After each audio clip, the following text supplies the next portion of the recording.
So, let's go. Number 1. Cryptococcus Gattii. A hiker moves through a wet cedar forest on Vancouver Island, the air heavy with mist off the Pacific. She breathes in, and something invisible rides that damp air into her lungs. It is a fungus that, by every rule scientists thought they understood, should not have been there at all. This organism belonged to the tropics. It had no business in a cold northern rainforest. And yet, starting in 1999, it began putting healthy people in the hospital. For decades, this yeast was filed away as a mere variety of a more common fungus. Only in 2002 did molecular work formally split it off as its own species, Cryptococcus Gattii. Its lineage is genuinely ancient, having diverged from its cousin an estimated 30 to 40 million years ago, long before there were humans to infect. Researchers like Quan Chung and Bennett had tied it to a very specific home, the river red gum eucalyptus trees of tropical Australia. That was where it lived. That was where it was supposed to stay. Then came the Vancouver Island outbreak. Scientists, including Karen Bartlett and James Kronstad, documented more than 200 human infections over the following decade, along with a wave of sick animals. What alarmed them most was the strain itself, a hypervirulent type able to invade the bodies of otherwise healthy, immunocompetent people. That was the true horror of it. Its better-known relative mostly preys on those with weakened immune systems, on patients already ill. This one attacked the strong. The infection begins quietly. A person inhales the spores or dried yeast cells, which settle into the lungs and cause a pneumonia. From there, the fungus can travel to the brain and swell into a lethal meningitis. It defends itself with a thick sugar capsule that hides it from the immune system, and it can balloon into enormous enlarged forms, called Titan cells, so oversized that white blood cells simply cannot swallow them. The microbiologist Kirsten Nielsen and others have studied exactly how those giant cells let the fungus resist the body's defenses. Worst of all, it hides in time. The gap between breathing it in and falling ill can stretch from 2 to 11 months, so victims never connect the walk in the woods to the disease that follows. Case fatality has been reported anywhere from 13 to 33%, and there is no vaccine. Treatment means months of harsh antifungal drugs. Researchers Edmund Burns and Joseph Heitman traced its march south into Washington and Oregon and identified a novel genotype in Oregon that had never been seen anywhere else in the world. Along the way, it had adapted onto new trees entirely: Douglas fir, alder, and Gary oak. It had left the eucalyptus behind. This was the first time a Cryptococcus outbreak of this scale had ever taken root in a temperate climate, and it was not only humans falling ill. Porpoises washed up dead, and dogs, cats, and even captive exotic animals were dying of the same infection, a sign of just how thoroughly the fungus had colonized its new home. Why did it spread? The mainstream view holds that a chance introduction found a receptive niche in a warming coastal climate. Some epidemiologists argue it was there all along, only pushed above the outbreak threshold by rising temperatures. A more speculative camp blames global trade and shipping for carrying it. Whatever the route, the result is the same, and it is the reason this fungus opens our list. A tropical brain infection is now permanently at home in a temperate rainforest. It is the first clear template of what a warming world can do, taking an ancient killer and handing it a new continent to colonize. Number 2. Carrion's disease, or Oroya fever. A moche potter presses his thumb into wet clay, shaping the swollen, blood-red nodules erupting across a fever victim's skin, more than 1,000 years before any Spanish ship reached Peru. He is recording a disease his people already knew intimately. That disease never left the Andes. It is still there, and it is climbing higher. The culprit is a bacterium called Bartonella bacilliformis, a tiny invader that burrows into red blood cells and destroys them from within. It is carried by female sandflies of the genus Lutzomia, night-biting insects of the high mountain valleys. The evidence that this is a genuinely ancient, pre-Columbian disease is written into the art itself, in Huari and Moche ceramics depicting its unmistakable lesions. This is one of the best documented endemic infections of the ancient Americas. The disease strikes in two phases, and they could not be more different. The first is the acute phase, Oroya fever, a violent hemolytic illness that shreds the red blood cells and drops the victim into severe anemia. Untreated, it historically killed somewhere between 40 and 88% of those it touched, one of the highest fatality rates of any bacterial infection ever measured. The survivors then enter the chronic phase, verruga peruana, growing crops of blood-filled warts across the skin. The acute phase earned its name in the 1870s, when an epidemic tore through the laborers building the railway from Lima up to La Oroya, killing them by the thousands in the mountain gorges. And it gained a martyr in 1885, when a young Peruvian medical student named Daniel Carrion deliberately inoculated himself with material from a chronic wart to prove the two phases were one disease. He developed Oroya fever and died. Today he is remembered as a national hero of medicine, and the illness bears his name. Part of what makes it so lethal is that the acute phase crushes the immune system, opening the door to a deadly secondary infection by salmonella. Scientists, including Garcia and Minnick, have mapped the genetic tools the bacterium uses to invade red cells. For most of recorded history, it stayed locked in specific valleys between 500 and 3,200 meters of altitude, exactly matching the range of its sandfly. But that is now changing. Outbreaks have appeared in Cusco, in the Urubamba Valley, and along the fringes of the Amazon, striking populations with no prior immunity. The reason is temperature. As the Andes warm, the Lutzomia sandflies are climbing to higher elevations they could never previously survive, carrying the bacterium into fresh, unprotected communities. Diagnosis remains a serious obstacle. The bacterium is fastidious and slow-growing, hard to culture, and in the acute phase, doctors must catch it on a thin blood smear before the anemia becomes overwhelming. Even where treatment is available, resistance and treatment failures are increasingly reported, and asymptomatic human carriers act as a hidden reservoir, quietly sustaining the disease between outbreaks. The mainstream view treats this as a neglected disease, shifting its range with climate and human movement. Archaeologists emphasize its unbroken presence in the same valleys across millennia. A more speculative fringe argues that Bartonella species cause far more hidden chronic illness worldwide than anyone admits. What is not in dispute is the danger. This is a disease with one of the highest untreated fatality rates in all of medicine, and it is walking up the mountains as they warm beneath it. Number 3. Powassan Virus. In the town of Powassan, Ontario, in 1958, a 5-year-old boy dies of a brain inflammation that no doctor can name. When his tissue is finally studied, it yields a new virus, and it takes the town's name. For decades, it seemed a rare curiosity. It is not a curiosity anymore, because it rides the very same tick that spreads Lyme disease, and it is climbing fast. Powassan virus belongs to the flaviviruses, in the family of tick-borne encephalitis viruses, an ancient viral lineage that split long ago from the mosquito-borne branch. Two forms circulate in North America. One is the original Powassan type. The other, called deer tick virus, is carried by Ixodes scapularis, the black-legged tick that already burdens millions of people with Lyme every year. Here's what makes it terrifying.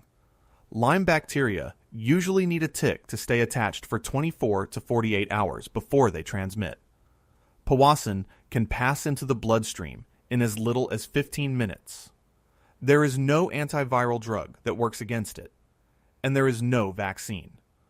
Roughly 10% of the encephalitic cases are fatal, and about half of the survivors are left with permanent neurological damage, lasting weakness, memory loss, and headaches that never fully fade. For most of the virus's known history, the United States saw only a handful of cases a year. Then, in the 2010s, the numbers began to climb. The Centers for Disease Control now record dozens of cases annually, clustered in the Northeast and around the Great Lakes. Scientists like Gregory Ebel have shown this rise tracks the northward and inland spread of the black-legged tick itself, pushed by warmer winters and swelling populations of deer, white-footed mice, and groundhogs that keep the virus cycling in the wild. The virus has now been detected in ticks across an expanding geographic range, including areas that have never recorded a single human case. A warning that the exposure zone is already larger than the map of the sick, and because the same bite can deliver Lyme and other tick-borne infections at once, a single tick can now seed several diseases in one victim. The illness can begin as fever, headache, and vomiting, and then escalate into a full meningoencephalitis with seizures and coma. 3 explanations sit alongside one another. The mainstream view is that this is a genuine emergence, a real rise, and not merely better testing. Ecologists point to climate and landscape change, reshaping the entire web of ticks and their host animals across the Northeast. A more speculative reading suggests the virus is far more widespread than the case counts show, hidden inside unexplained encephalitis cases that were never tested for it. The stakes are plain. This is an untreatable infection of the brain, and it is spreading on the same tick that already made Lyme a household word. Number 4. Vibrio Vulnificus. A fisherman wades out of warm Gulf water with a small cut on his shin. Nothing he would think twice about. Within a day, the skin around it turns dark, swollen, and dies. He is watching a flesh-eating bacterium consume him in real time. And that bacterium is no longer content with the Gulf, because it is climbing the coastline as the sea warms. Vibrio vulnificus is a salt-loving bacterium, a natural and ancient resident of warm coastal and estuarine waters. It is not a new organism, and it did not escape from a lab. It has always lived in the shallows. What it does when it enters a human body is horrifying. Through an open wound, it can cause necrotizing fasciitis, the true flesh-eating infection, and through raw shellfish, especially oysters, it can cause a bloodstream sepsis that kills more than half of its victims. Wound infections can turn fatal in as little as 48 hours. The bacterium flourishes when water temperatures rise above about 20 degrees Celsius, that is 68 degrees Fahrenheit, at moderate salinity. Those exact conditions are now expanding, both later into the season and further up the map. People with liver disease, with iron overload disorders, with diabetes, are at the greatest risk, and iron itself is one of the keys to the bacterium's power, which is why iron-loaded patients die at such rates. In 2023, a study in the journal Scientific Reports by Elizabeth Archer and colleagues projected that infections along the United States East Coast could roughly double between 2041 and 2060, and could eventually reach every single Atlantic state. This was once overwhelmingly a Gulf of Mexico disease. Now cases are recorded far to the north, in Delaware Bay, in New York, in Connecticut. Some analyses put the northward march at around 30 miles per year. Marine heat waves, sudden stretches of abnormally warm sea, drive sharp local spikes in the bacterium's abundance, and the same pattern is now unfolding in northern Europe's Baltic Sea during hot summers. The bacterium was first described in 1976 and formally named Vibrio vulnificus in 1979 by the microbiologist J.J. Farmer. It arms itself with a protective capsule and tissue-destroying toxins, and the only response is aggressive antibiotics combined with surgical removal of the dead flesh. There is no vaccine. Sea level rise and storm surge make the threat worse still, pushing warm brackish water further inland and exposing populations that never lived near the danger before. The mainstream view is direct and stark. that climate warming is expanding the pathogen's window and range in a textbook fashion. Oceanographers add that the real picture is a complex dance of temperature, salinity, and plankton. A cautious fringe notes that better clinical recognition inflates part of the increase, though the temperature signal is robust. This is an ancient marine bacterium turned climate sentinel, and its flesh-eating infections are following the warm water into coastlines that used to be safe. Number 5. Blastomycosis.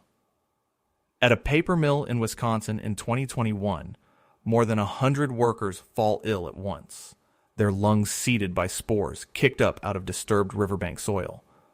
Doctors chase pneumonia and cancer and tuberculosis before they find the real answer. The culprit has a nickname, the Great Pretender, and it is expanding its territory.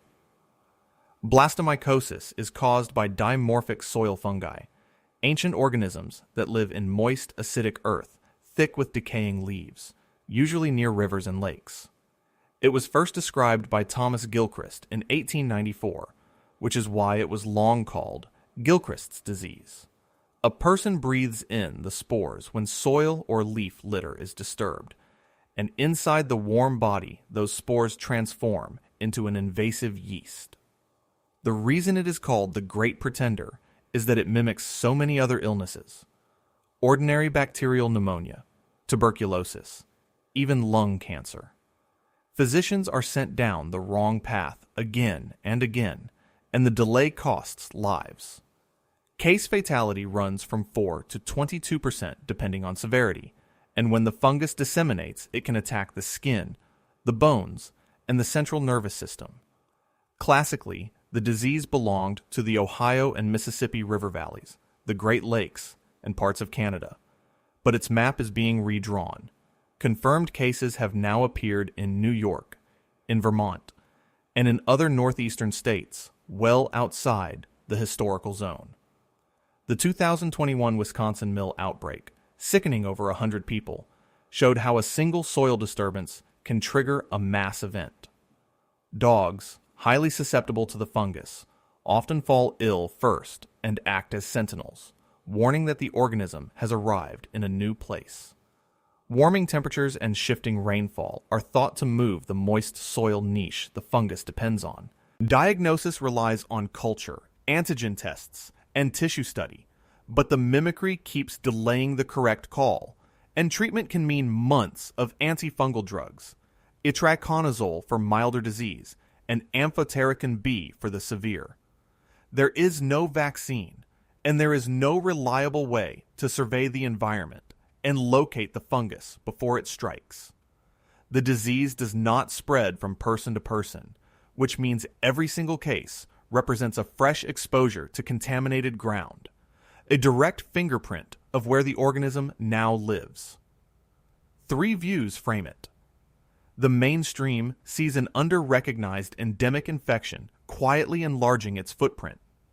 Ecologists focus on the river corridor microclimates that decide where it can survive. A speculative reading holds that the true endemic area is far larger than any textbook admits, with countless cases simply missed. What is certain is that an ancient soil fungus is killing through misdiagnosis, and it is on the move. Number 6. Rocky Mountain Spotted Fever. A child on a tribal reservation in Arizona is dead within a week of a tick bite that no one thought worth mentioning. The disease that killed her is ancient, older than any nation, and it is producing lethal modern epidemics along a warming border. The tick that carried it was crawling across the family's own porch. The cause is Rickettsia rickettsii, an ancient intracellular bacterium so old that its relatives are considered cousins of the microbe that became the mitochondrion inside every one of our cells. The name is a historical accident because most cases in the United States now occur not in the Rockies, but across the south central and southeastern states. The classic vectors are the American dog tick and the Rocky Mountain wood tick. But in the Southwest, a new courier has taken over, the brown dog tick. an insect that thrives around houses and can complete its entire life cycle indoors, allowing ferocious outbreaks right inside the home. Left untreated, the disease kills 20 to 30% of its victims, and it can do so within about 8 days. It attacks the linings of the blood vessels, producing the spotted rash that gives it its name, and then driving on toward gangrene, organ failure, and death. There is exactly one effective treatment, the antibiotic doxycycline, and it must be started early, before laboratory confirmation, on clinical suspicion alone. The disease is named for Howard Taylor Ricketts, who characterized it in the early 1900s and later died of a related rickettsial fever while studying it. Since the 2000s, a severe epidemic has struck the United States and Mexico border region and northern Mexico, in Sonora, in Baja California, in Mexicali, killing hundreds. In parts of northern Mexico, the fatality rate has climbed above 40%, driven by delayed diagnosis and by poverty-linked tick infestation of homes and free-roaming dogs. On several tribal lands in Arizona, brown dog tick outbreaks have produced death rates far above the national average, with entire communities living among infested dogs and homes ringed by ticks. Public health teams have resorted to treating dogs, spraying yards, and fitting animals with insecticide collars, waging the fight against the disease at the level of the household itself. Part of what makes it so deadly is that early diagnosis has to be made on clinical judgment alone, because the blood tests only turn positive after the dangerous window has already passed. And in a minority of cases, the telltale rash arrives late or never appears at all, a form doctors grimly call spotless spotted fever, which carries the worst outcomes of all. There is no vaccine for human use. Warming favors longer tick seasons and denser tick populations clustered around dwellings, and the combination of free-roaming dogs, warm climate, and crowded housing forms a self-sustaining transmission engine. The mainstream view is a resurgence driven by the brown dog tick and by delayed recognition. Ecologists stress the tangle of climate and poverty that sustains it. A cautious fringe notes that milder related fevers may inflate the counts, though the severe epidemic is undeniably real. This is an ancient rickettsial bacterium, and it is killing children within days along a border that grows hotter each year. Number 7. Hepatitis E. In Delhi, in 1955, floodwater breaches a sewage line and pours into the drinking supply of a city, and a wave of hepatitis explodes through the population. For years, the agent behind it stayed hidden. Today, that virus is the most common cause of acute viral hepatitis on Earth, and it is rising on two separate fronts at once. Hepatitis E is a small RNA virus with ancient roots, its ancestors scattered across many animal lineages. Every year, it causes an estimated 20 million infections and tens of thousands of deaths. It comes in two very different guises. Some genotypes are human-restricted and spread through fecally contaminated water, causing the great explosive outbreaks of South Asia and Africa. Others are zoonotic, carried by pigs, wild boar, and deer, and passed to people through undercooked meat, increasingly in wealthy countries that thought themselves safe. For most people, the illness is mild, but in pregnant women, especially in the third trimester, the fatality rate leaps to somewhere between 15 and 25%, a lethal signature that sets this virus apart from almost every other hepatitis. The disease was first pinned down after that massive Delhi outbreak of 1955 and 56, and its identity was confirmed in 1983 when the researcher Mikhail Balayan deliberately swallowed a prepared sample to prove the virus caused the disease. He fell ill, and the proof was made. Flooding, monsoon disruption, and the collapse of clean water infrastructure drive the huge waterborne epidemics, and refugee camps in places like South Sudan and Chad have seen major recent outbreaks, where crowding and broken sanitation let a single contaminated water source infect thousands. As climate change intensifies flooding across South Asia and Africa, models project that these explosive epidemics will grow both larger and more frequent. Meanwhile, in Europe, infections from pork have risen sharply, with the United Kingdom and France recording thousands of cases. And in people with weakened immune systems, the infection can turn chronic and scar the liver with frightening speed. A vaccine exists, but it is licensed only in China. Ribavirin is used off-label, but there is no broadly approved specific antiviral. Transfusion transmission has been documented, prompting several countries to begin screening the blood supply.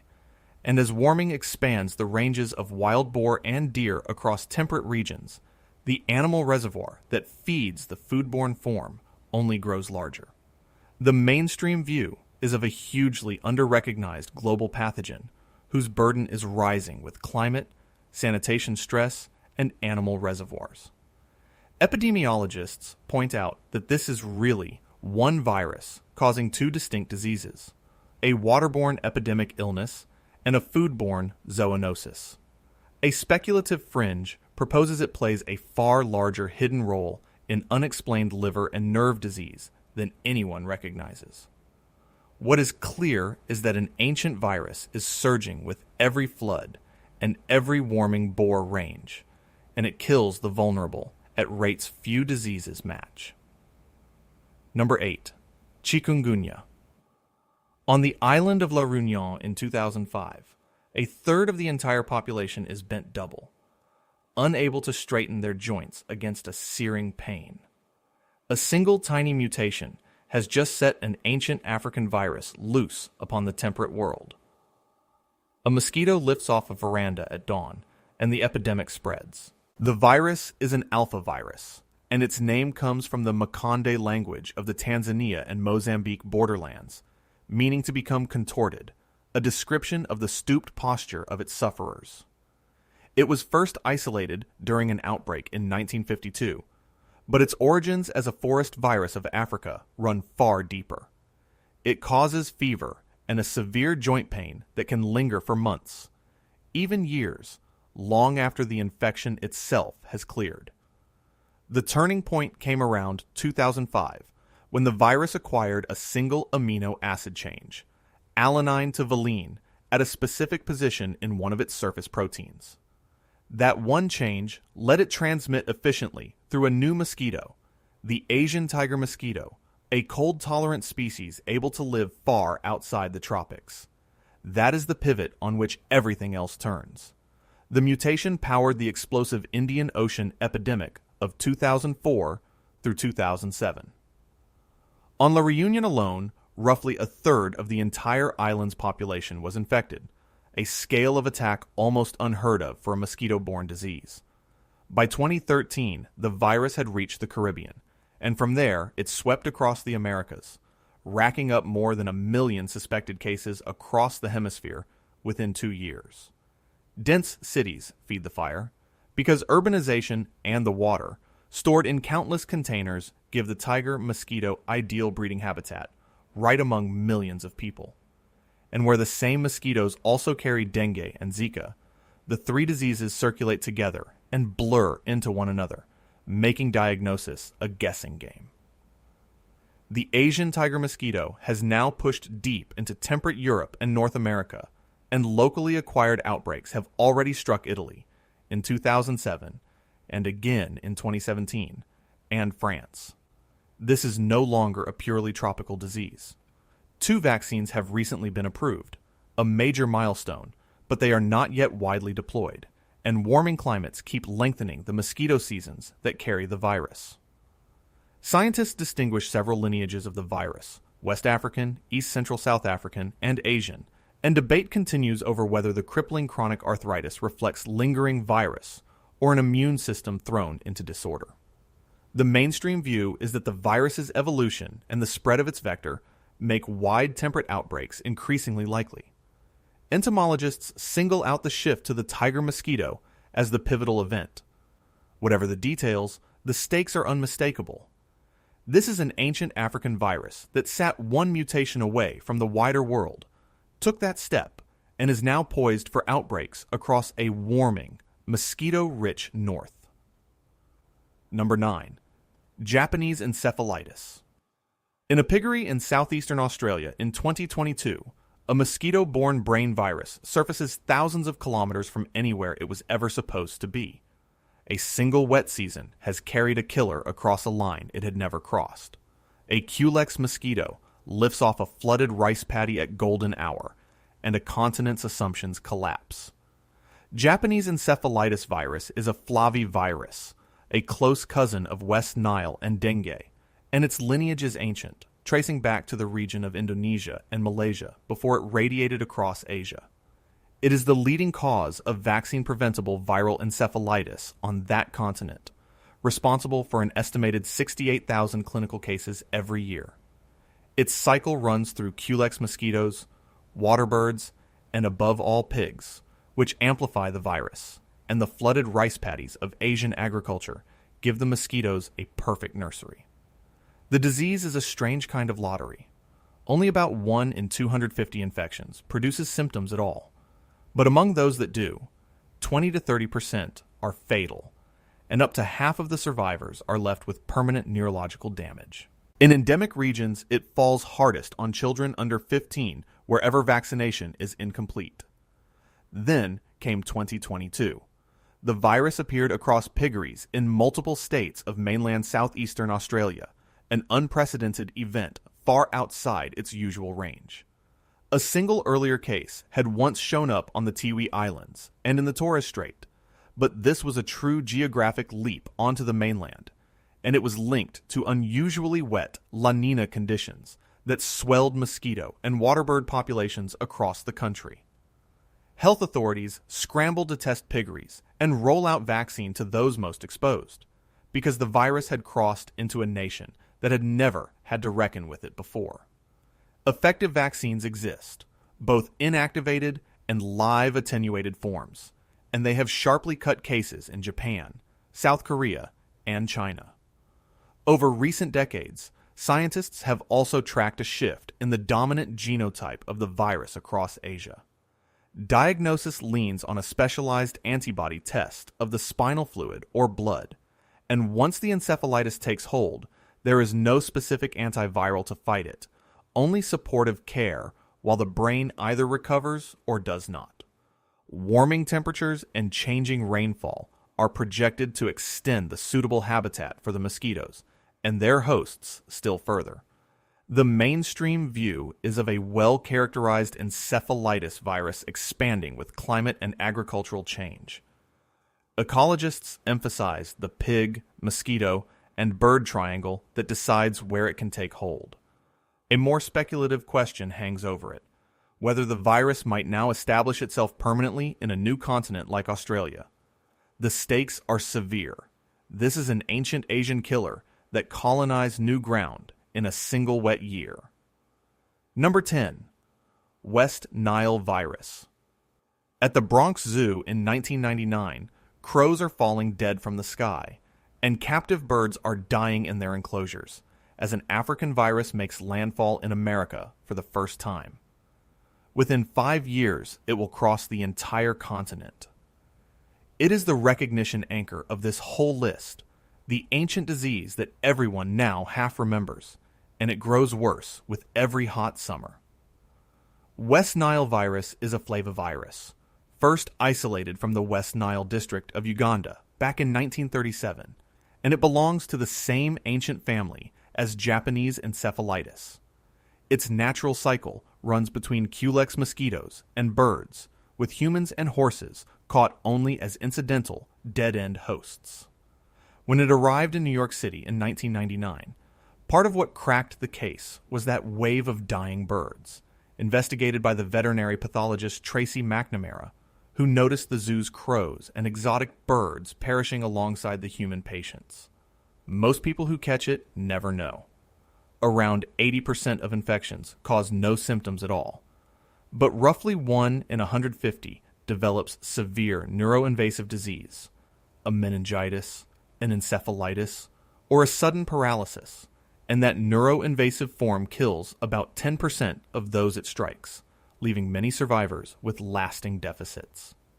It is now the leading cause of mosquito-borne disease in the continental United States, with periodic large epidemics, including the outbreak of 2012 that produced more than 5,000 cases. The danger falls hardest on older adults and on people with weakened immune systems, who are the most likely of all to develop the severe, brain-invading form. There is a cruel twist in its ecology. Hot, dry summers can actually intensify transmission, concentrating mosquitoes and birds around shrinking water sources and speeding the virus's replication in the insect. Climate projections tie longer, hotter summers to expanded transmission seasons and more frequent outbreak years. There is no human vaccine, though one exists for horses, and no specific antiviral, only supportive care. Scientists distinguish the lineage that drove the American invasion from a second lineage now causing expanding outbreaks across Europe, from Greece to Italy to Central Europe. After transfusion transmission was documented, with the virus passing through donated blood and transplanted organs, the United States introduced blood supply screening in 2003. Urban and suburban stormwater, neglected pools, and stagnant bird baths sustain the mosquito breeding right next to where people live. The mainstream view is of a permanently established virus whose burden will only rise as summers warm. Ecologists describe a boom and bust pattern set by bird immunity, mosquito abundance, and temperature. A lingering fringe debate concerns exactly how the virus reached New York in 1999, whether by trade, by travel, or on a migrating bird. However it came, it took a continent in 5 years, and it worsens with every warming summer. Look closely at these 10, and a single thread runs through all of them. Not one is a brand new organism. Everyone is ancient. A fungus tens of millions of years old. A bacterium painted onto pre-Columbian pottery. Viruses whose lineages predate written history. What changed is not the pathogen. What changed is us, and the world we have warmed around them. Temperature is the master variable. Warmer winters let ticks quest longer and survive further north, carrying Powassan and Rocky Mountain spotted fever into new ground. Higher temperatures let mosquitoes breed faster and live in places they never could before, opening the door for Chikungunya, Japanese encephalitis, and West Nile. Warmer seas let a flesh-eating marine bacterium bloom up coastlines that used to be too cold, and warmer, wetter soils give fungi like Cryptococcus Gattii and the agent of Blastomycosis fresh niches to colonize. Water is the second thread. Flooding drives the explosive Hepatitis E epidemics, fills the standing pools where mosquitoes breed, and disturbs the soil that releases fungal spores into the air. And behind the pathogens stand their couriers, the vectors, the black-legged tick, the Asian tiger mosquito, the brown dog tick, the Andean sandfly, the Culex mosquito, each one now edging into new latitudes and new altitudes. Then there are the couriers themselves, and their reach is growing. The black-legged tick that carries Powassan has pushed hundreds of miles north of its old range in a single generation. The Asian tiger mosquito that now carries Chikungunya has crossed oceans in shipments of used tires and lucky bamboo. The brown dog tick behind the border epidemic of spotted fever can live its whole life inside a house. Each vector that moves carries its ancient passenger with it, and each new latitude it reaches is a new population with no immunity and no memory of the disease. There is a final, quieter thread, and it is the recognition gap. These diseases hide. Cryptococcus Gattii waits months before it strikes. Blastomycosis pretends to be pneumonia or cancer. Rocky Mountain spotted fever sometimes arrives with no rash at all. West Nile passes silently through 4 out of 5 people. Every one of these delays the diagnosis, and every delay costs lives. The word prehistoric here is not a metaphor. These are deep lineage organisms that predate civilization itself. What is new is not their existence, but our exposure, and the map of that exposure is being redrawn faster than the textbooks can keep up. So much remains uncertain, and the uncertainty is the point. No one knows how far north Vibrio Vulnificus and Cryptococcus Gattii will finally reach. No one knows whether Japanese encephalitis will settle permanently into Australia, or how badly we are undercounting the true toll of Powassan and Blastomycosis, hidden as they are inside cases no one thought to test.